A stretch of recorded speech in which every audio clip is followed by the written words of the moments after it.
In this session, I'm going to give some introduction about Varnish, and then we're going to talk about how to build a cluster of Kubernetes. So, okay, so since more people are joined, I'm going to start the session. Hi, Sulav. Welcome everybody. We're going to talk about how to create a Varnish cluster in Kubernetes today. My name is Vadim Mirgorod, and I've been using Drupal since 2008. I remember it was Drupal 4.7 and then Drupal 5. Right now I work as a web developer at Harvard Hughes Medical Institute. I do Drupal, some DevOps, a little bit of front end. And in this session, I'm going to make a quick introduction to Varnish Kubernetes, and we will learn how to configure Varnish cluster for Drupal 8 and how to run it on Kubernetes platform. So what is Varnish? You probably noticed already that if your website have more users, then it can become slower. And the slower websites means bigger bounce rates. So users will jump off the website, not going to use it. So today we're going to fix it. But we won't use following approaches for it. We won't cut visitors off, basically not going to block them. We're not going to arrange them in the online queue. And this is not a joke. Once I was driving to the farm with my family, and I asked my wife to book the ticket online. So she went to the farm website, and she said that something weird is going on. She said that she's placed in the online queue, and there were like 10 or 20 users before her. And we were driving for about 40 minutes, and she never was able to make a purchase. She was still in the online queue. And by the time we arrived to the farm, we got the ticket in the farm kiosk. So, some websites does it. Not sure what the reason is, but it's probably also not a good way. Also, we're not going to talk about buying more hardware. It certainly can solve a problem, but it will cost money. Today, we're going to talk about how to actually reduce expenses on the infrastructure. We're going to talk about caching, and Varnish is good at caching. There are many different levels of caching. There is opcode caching. So opcode caching is basically compiling PHP script into opcode and then saving it in the cache and serve it from the cache. It can make PHP run faster. Another way to do caching is a database caching, where we store results of the SQL query in the memory. And that can be done with a memcached extension. Drupal also does its own caching. It stores views, entities, and other objects in the database by default, but those cache can be also stored in the memory using memcache or Redis. And there is also the static content caching. Static content caching is basically storing static assets in memory using Varnish or Nginx. Some of you may already be familiar with those tools, and we're going to talk more about Varnish today.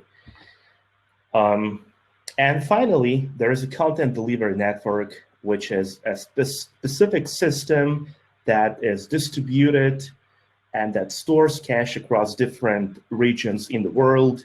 And many famous CDNs are actually built using Varnish. So let's talk about Varnish and a static content generated by Drupal. So Drupal provides us with some content which can be static, and those are CSS files, aggregated JavaScript files, images of various image styles, and finally HTML pages.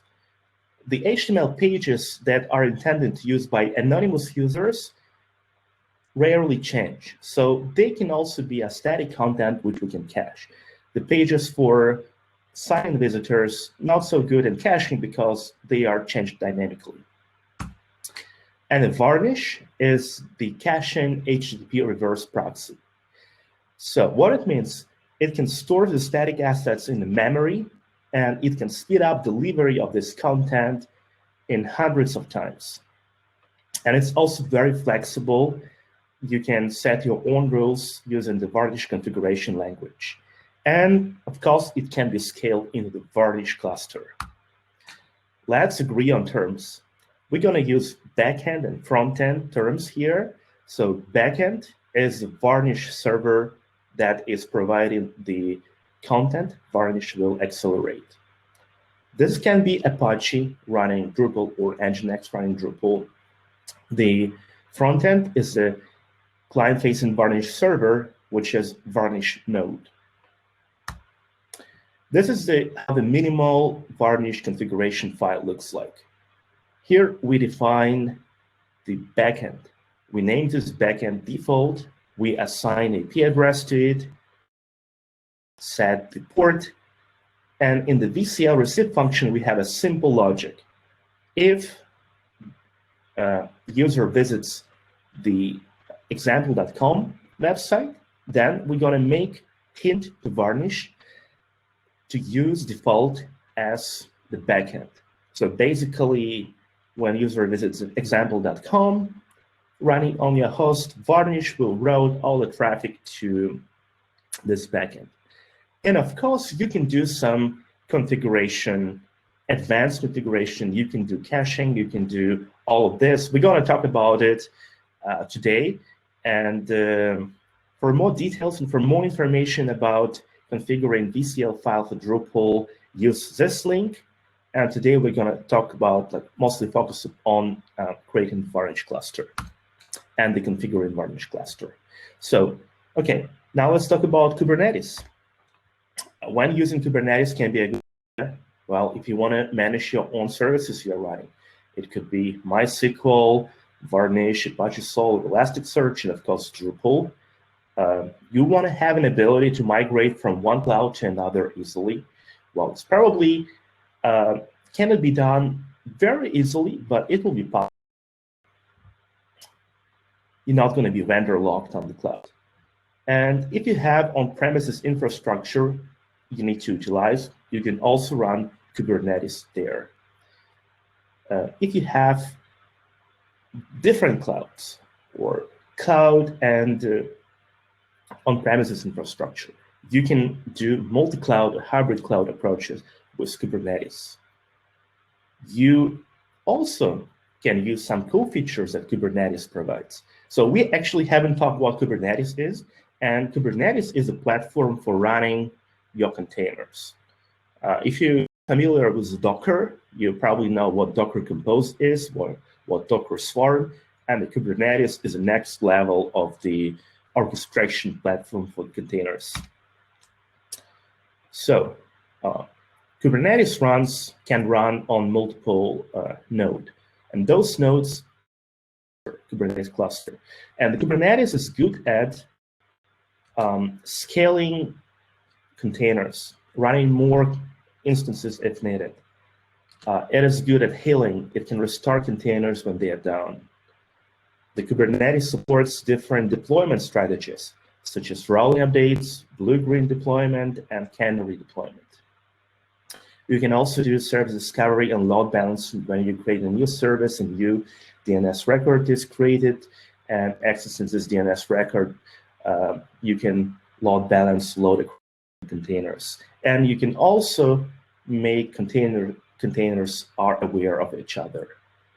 Then Kubernetes is good at security.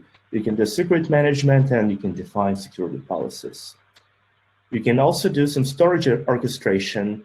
You can use the cloud storage, you can use NFS storage, or you can use the custom storage providers or build your own. And it's flexible and extensible. Go language is widely used in the Kubernetes world.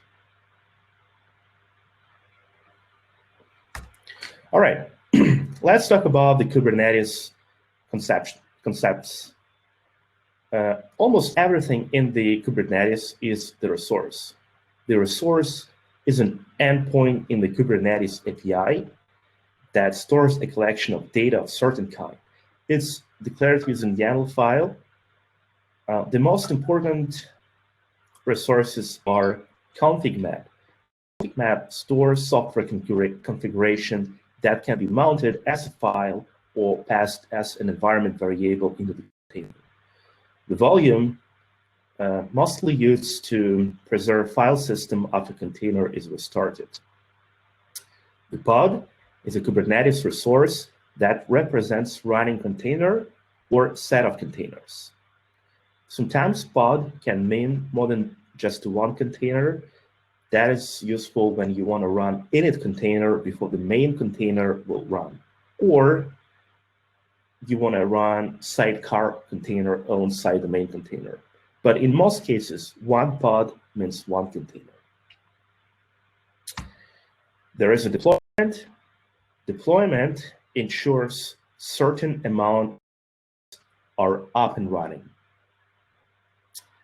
It also hails the pod, restarts the pod if they have failed. Then there's a stateful set. Stateful set works similarly as a deployment, but it is intended to use by the stateful set services such as storage or database, because such services have specific requirements to pod identity and to the naming conventions. And then there is a service. Service provides a way to access deployments, stateful sets using different behaviors. It creates a DNS record inside, and it can load balance traffic across it. Another abstraction, which is very useful, is ingress. Ingress can manage external access to services using various routing rules. For example, you can have the ingress routing traffic for a specific domain, for a specific path, etc. It's similar to API gateway. All right, this is the minimal Kubernetes configuration, deployment configuration, and service configuration. At the left, you can see Nginx deployment. So here, the most important things is a label. Label is used to connect service and deployment. Using the label selector in service, you can tell which deployment to use. So there is also replicas field where we define how many pods we're going to run. And then we set image, and finally the container port we're going to expose. At the right side, you can see the service configuration. Here we set the not port to the type field, which basically means that we're going to expose the service on a 30,080 port on every node of the Kubernetes cluster. And if you're running this locally, then you'll be able to access the service by accessing the localhost 30,080.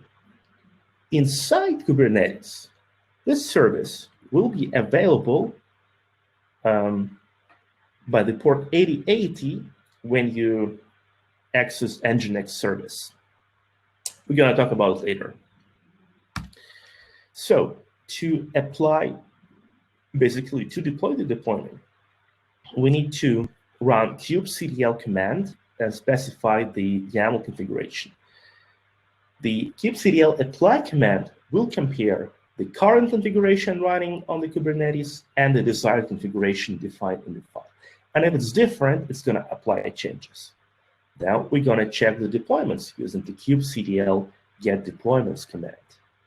With this command, we can see that specific deployment is there, but there are no ready containers.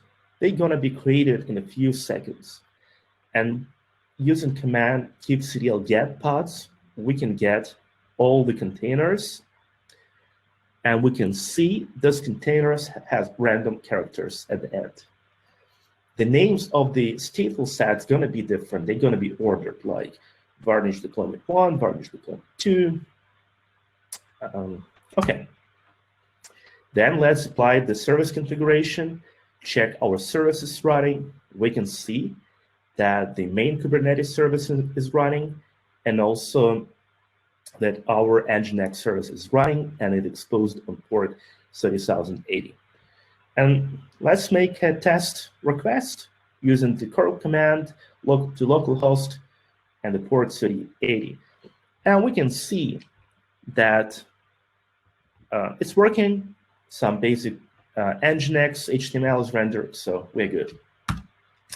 All right. Now let's talk about how to run Varnish in Kubernetes. So the most simple approach is to have ingress, have Varnish, and the Varnish frontends, which is basically Varnish pods, application service, and the application backends. So the traffic is going to come from the ingress to the application backends, from top to down, top to bottom. In case if traffic can be cached, in the Varnish frontend, we'll check if there is existing cache, then we're going to deliver the cached content. If not, we're going to route traffic to the containers, to the application containers. For a logged-in user, we always going to route traffic to the application containers, except some static HTML and JavaScript, static CSS and JavaScript files that are generated and minimized. Okay. Here's an example I did. It's on the GitHub. You can try it. We'll also see this example here. At the lab, there is a Varnish deployment configuration, and then the right too. It's just like a part of the one deployment. I wasn't able to put it on the one screen. I just split it into sites. The most important thing here is the Varnish version. Then we also pass environment variables, such as cache size, where we set the memory cache size for Varnish, and the pass to the VCL config file. So this VCL config file is going to be mounted as a volume because it's a container, and the source of this volume is going to be the config map. All right, on the next slide, at the left, we can see the config map. This config map can have all the files we're going to mount as volume to the container. And these files contain the very basic Varnish configuration. At the right, we can see the Varnish service running on the port 30,081. So this is it. But there are some questions with this approach. It looks like application service is not needed, because what application service is doing, it's routing traffic. Can we tell Varnish to talk directly to application backends, bypassing application service? So we're not going to have extra there. Also, another question, how do we scale Varnish pods?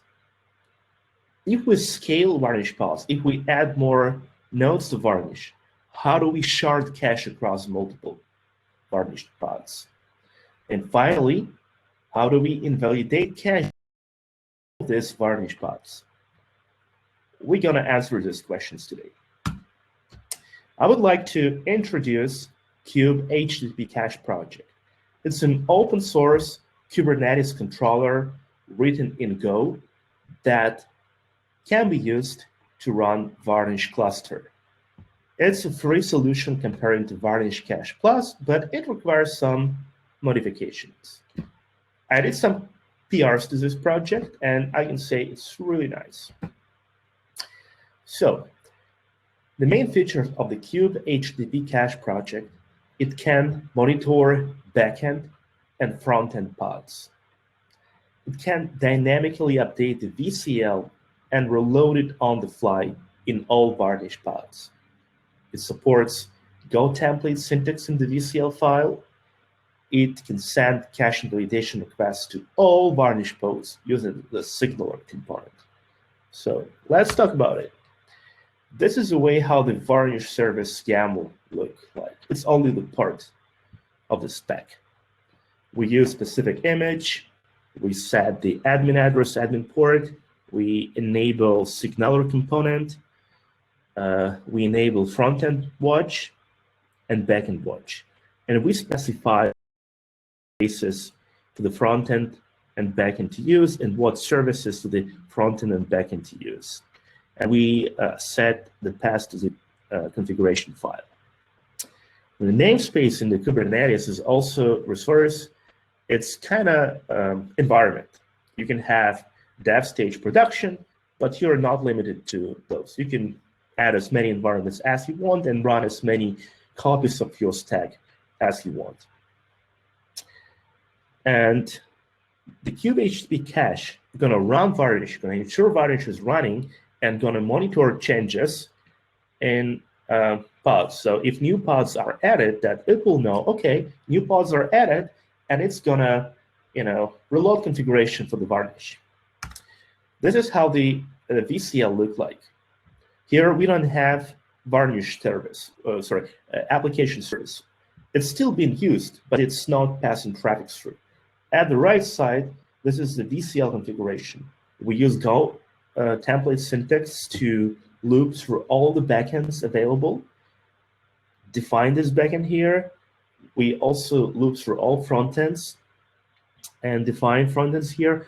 So we're not going to use right now frontends, but we'll talk about it later. So for the purpose of some next slides. In the VCL init, we define the round-robin director. So basically, round-robin director doing round-robin, doing load balancing across application backends. When the new request is coming to Varnish, it simply takes the next Varnish, the next application backend and suggests Varnish to use this backend. So every new request in the VCL receive function, we fetch new backend from the load balancer. All right, this is how it works. And then let's talk about Varnish, running in a Varnish cluster. In this approach, we'll have multiple Varnish nodes. So before we were talking about single Varnish deployment running, and now we're going to talk about the multiple Varnish nodes. We're going to use a stateful set for it because the Varnish is a stateful service.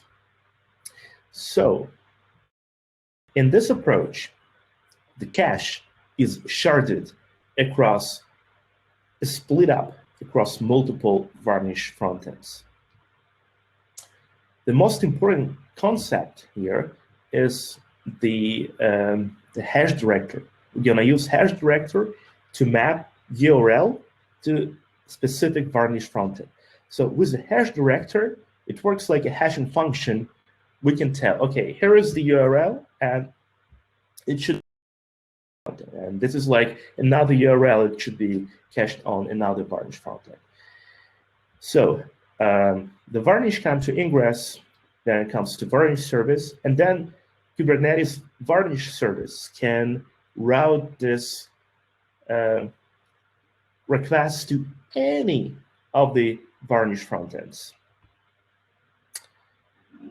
When Varnish frontend receives the request, it asks hash director, what is xshard? So xshard is the Varnish frontend that should store cache for a particular URL.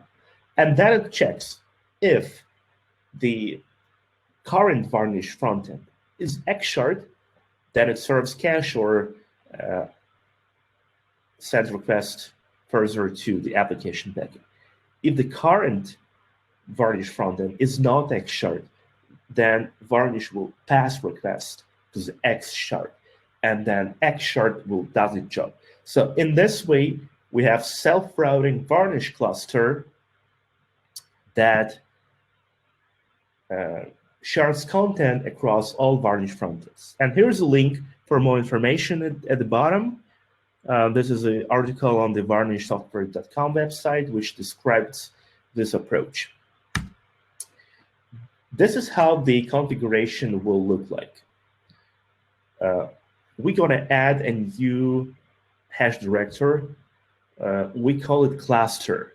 We add frontends here to this cluster.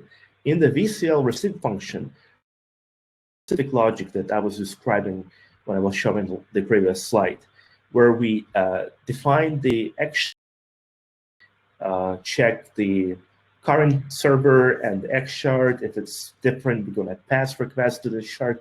Otherwise, we're going to serve content. Okay. But here's the problem. How are we going to scale Varnish cluster? If we want to add a new Varnish frontend, what's going to happen? So when we're going to add a new Varnish frontend, what will happen is that Varnish, so basically the hash director will remap all the hash. And the old URLs, and the hash director will point all URLs to the new Varnish server. So we'll have to slow down because it's like, it will behave like all cache is invalidated. It's not the good approach. To solve this problem, we're going to use shard director. So shard director is a consistent hashing mechanism that works this way. We can represent all objects like URLs and the servers on the ring. And for specific URL, we simply go clockwise and determine the server which is going to cache the content, which will store the cache. By adding a new server, we simply add a new point to the ring. It will preserve most of the existing mappings and will add an extra space to store the content. But here's a caveat. I recommend to not use it with auto-scaling unless you absolutely know how it works. Because in auto-scaling, it's typically adding nodes like more frequent than it should, and you should configure auto-scaling in a certain way to make this approach work nicely for you. All right, here's the configuration. It's very similar to the previous one. Instead of hash director, we're using shard director, and we are calling the function with a different signature to get the backend hit. All right, how to invalidate cache? To invalidate cache, we would like to do it on all Varnish nodes. And we're going to use Varnish signaler component, which is aware of all Varnish frontends running. Varnish signaler component is part of the Kube HTTP cache, so you almost need to do anything to configure it. It acts similarly as a Varnish broadcaster, the component of the Varnish Plus. It broadcasts flush requests to all Varnish frontends and by default runs on the UNI. And here is to know it supports ban request and purge request. So ban request is very flexible. You can set different, for example, you can set caching tags. So Drupal use specific caching mechanism with tags that can invalidate cache for on the multiple Varnish nodes. And the purge request can invalidate request for the specific path, while cache tags can invalidate cache requests for multiple pages. Here's this usage. And this is example of the to support purge and ban requests. And here are a few useful resources before we go to the Drupal configuration part. It's going to be very quick. If you want to play with Kubernetes, I recommend this playground. Then there's a good Kubernetes book on the Kubernetes patterns and Kubernetes concepts. Highly recommended. This presentation is based on the article I wrote. The link to the Kube HTTP project is here, and the configuration file for Drupal 8 and 9. It's very important. I'm gonna send this link to the chat. Okay, now let's talk about configuring Drupal. It's very easy. You need two modules, Purge module and Varnish Purger. So basically, Purge module can invalidate cache on the multiple, on different proxies, CDNs, etc. And Varnish Purger is simply the extension to invalidate cache on the Varnish Purge, on the Varnish. It has simple configuration.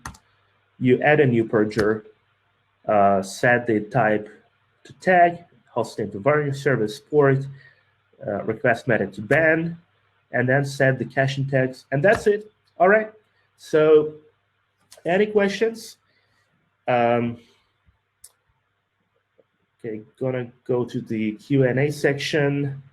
The slides are available here. I'm also will send you the link to the VCL.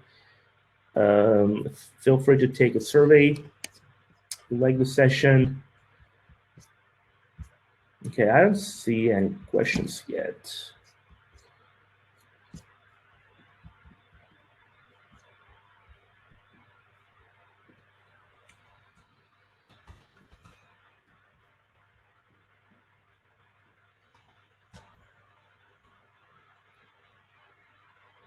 Thank you, Mark.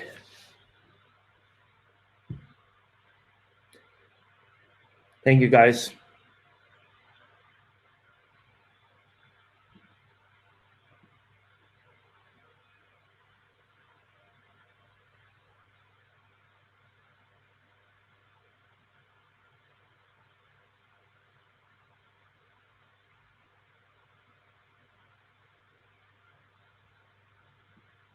It's a pleasure to read such a great comments, guys.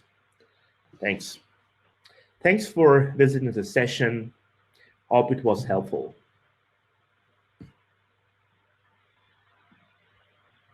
All right, looks like we have a question. Are there any gotchas or things to watch out for that bit? Okay, yeah, I would say that the VCL is the most challenging part, and it has some caveats, some Drupal-specific things.